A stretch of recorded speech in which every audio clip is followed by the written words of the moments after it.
প্রথম স্ত্রীকে না জানিয়ে যাচ্ছেন দ্বিতীয় বিয়ে করতে। ঠিক সেই সময় বরযাত্রায় হাজির প্রথম স্ত্রী। মারধর করে পালালেন বর। সাজানো হয়েছে বিয়ের গেট। আসতে শুরু করেছে আত্মীয় স্বজন, পাড়া প্রতিবেশীরা।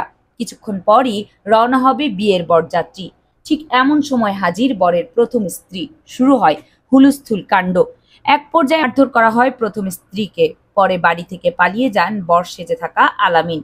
শুক্রবার 12ই জুলাই দুপুরে এ ঘটনা ঘটে মাদারীপুর সদর উপজেলার শিরখাড়া ইউনিয়নের উত্তর শিরখাড়া গ্রামে।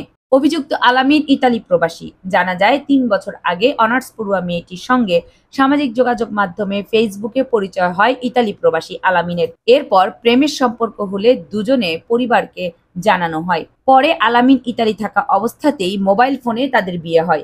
বিয়ের পর মেয়েটিকে নিয়ে আসা হয় স্বামীর বাড়িতে। কিছুদিন থেকেই পরে আবার মেয়েটি বাবার বাড়িতে যায়।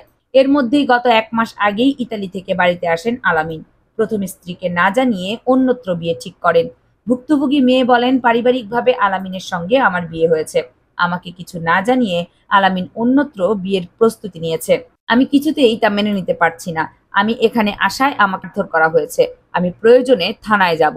থানা পুলিশ সহযোগিতা না করলে আমি আদালতে যাব। আমি আমার স্বামীর স্বীকৃতি আদায় করেই ছাড়ব। অভিযুক্ত আলামিনের বাবা মোহাম্মদ আলী বলেন, আমার ছেলের সঙ্গে ওই মেয়েটির বিয়ে হয়েছে, কিন্তু ডিভোর্সটা প্রক্রিয়াধীন। আমার ছেলেকে এখন আমরা অন্য জায়গায় বিয়ে করাতে চাই। সেই প্রস্তুতিও ঠিকভাবে নেওয়া হয়েছে। মেয়েটি খারাপ, এজন্য তাকে আমরা বাড়িতে তুলতে পারবো না। এই বিষয়ে মাদারীপুর সদর পুলিশ তদন্ত কেন্দ্রের পরিদর্শক আইসি মোহাম্মদ বাবুল আক্তার বলেন, খবর পেয়ে আলামিনের বাড়িতে যায় পুলিশ। সেখানে প্রথম আলামিনের বাবা মোহাম্মদ আলী উপস্থিত থাকলেও সেও পুলিশের উপস্থিতি টের পেয়ে পালিয়ে যায়।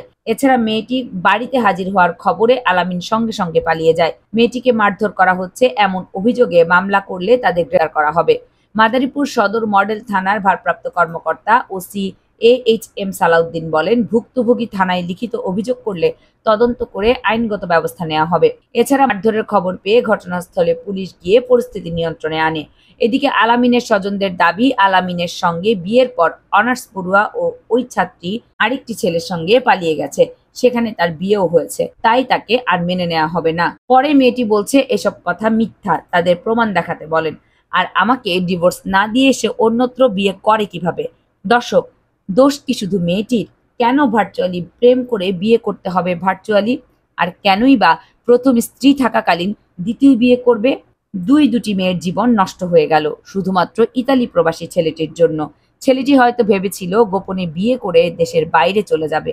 দর্শক, আমি বলতে চাই, মেয়েটি যদি ভালো না হয়ে থাকে তাহলে তার সাথে মিউচুয়াল সম্পর্ক ছিন্ন করার পরই ছেলেটির দরকার ছিল দ্বিতীয় বিয়ে করার। সেটা না করে ছেলেটি দুটি মেয়ের লাইফ শেষ করে দিল। কামরুন নাহার, রাখি, কেয়ানার মিডিয়া।